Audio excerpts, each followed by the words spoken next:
Assalamualaikum warahmatullahi wabarakatuh. Perkenalkan, saya Diki. Hari ini saya akan memberikan tutorial untuk mengisi lembar SPT, POP, atau saya mengasumsikan diri saya sebagai seorang dekan fakultas dan memiliki tanggungan 1 istri dan 2 anak serta tidak memiliki usaha lainnya. Untuk bagian A, identitas, nama saya Diki Aditya tadi. Untuk bagian B, ikhtisar penghasilan neto. Bagian 1A, apakah Anda menerima penghasilan dalam negeri dari pekerjaan? Ini jawabannya ya, karena saya seorang dekan fakultas dan memperoleh penghasilan berupa gaji dan tunjangan dari pekerjaan saya sebagai dekan fakultas pada sebuah perguruan tinggi. Penghasilan tersebut merupakan penghasilan dari hubungan kerja yang diterima secara rutin setiap bulan. Selanjutnya itu bagian 1B.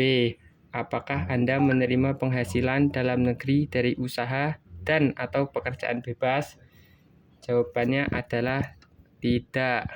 Kenapa saya bilang tidak? Karena saya tidak memiliki usaha maupun pekerjaan bebas di luar pekerjaan utama saya sebagai dekan fakultas. Seluruh penghasilan yang saya terima berasal dari institusi tempat saya bekerja. Selanjutnya itu bagian 1C. Apakah Anda menerima penghasilan dalam negeri lainnya? Jawaban saya adalah tidak.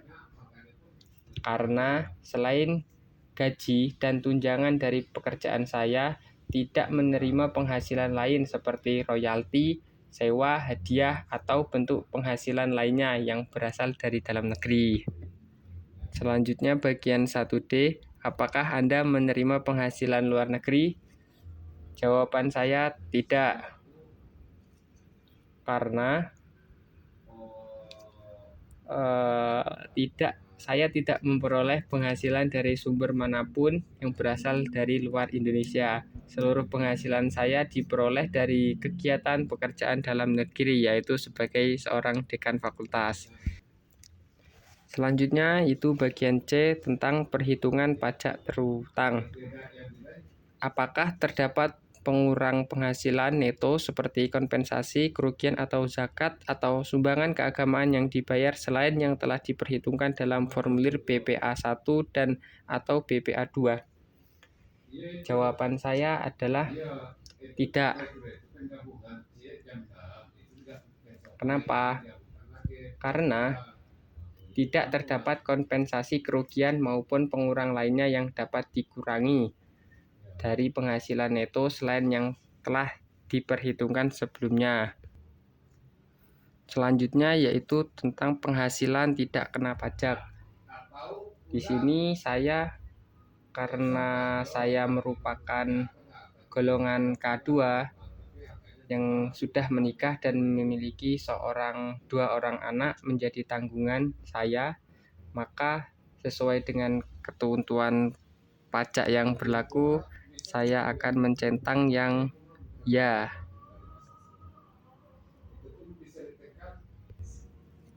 Dan kita tulis saja di sini K2.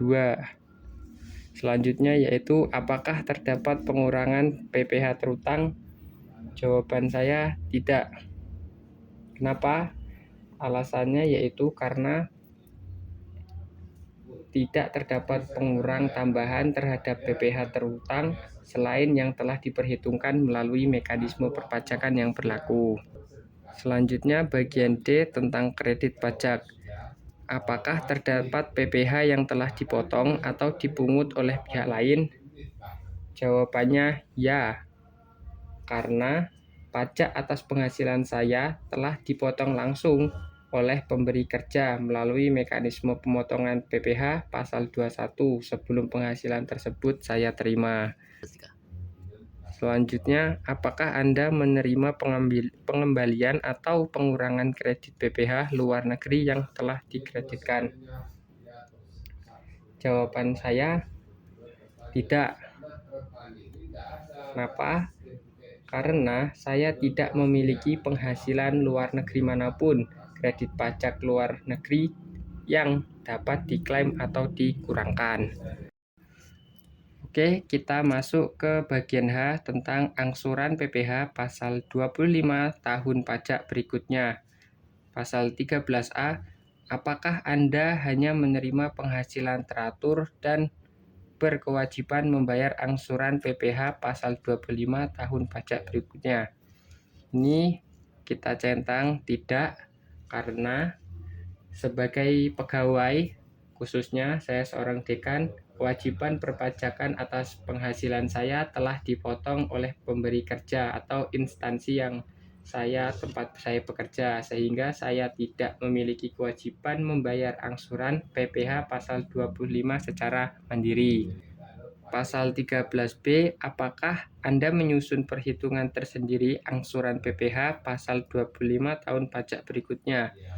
Saya menjawab tidak, karena saya memang bukan wajib pajak yang menjalankan usaha atau pekerjaan bebas, sehingga tidak melakukan perhitungan sendiri atas angsuran PPh pasal 25. Pasal 13C, apakah Anda membayar angsuran PPh pasal 25 OPPT tahun pajak berikutnya? Jawaban saya juga tidak. Kenapa? Karena saya tidak memiliki kewajiban untuk membayar angsuran PPh pasal 25 OPPT. Selanjutnya itu bagian I tentang pernyataan transaksi lainnya. Pasal 14B, apakah Anda memiliki utang pada akhir tahun pajak?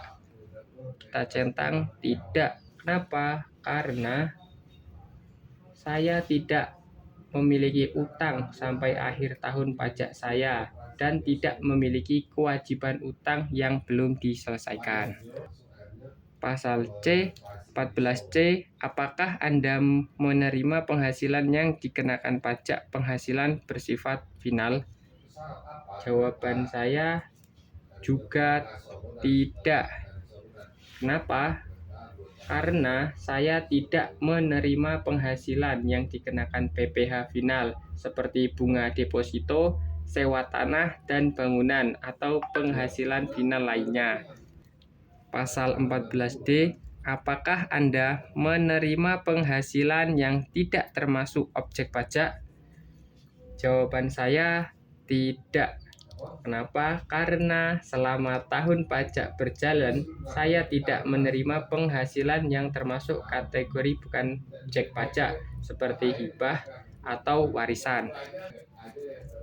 Terakhir, pasal 14G, apakah Anda menerima dividen dan atau penghasilan lain dari luar negeri dan melaporkannya sebagai penghasilan tidak termasuk objek pajak? Jawaban saya tidak. Kenapa? Karena saya tidak menerima dividen sepeser pun maupun penghasilan lainnya, baik dari luar negeri, dari objek pajak. Baik, demikianlah tutorial pengisian formulir SPT dari saya. Salah kurangnya saya memohon maaf. Saya akhiri. Wassalamualaikum warahmatullahi wabarakatuh.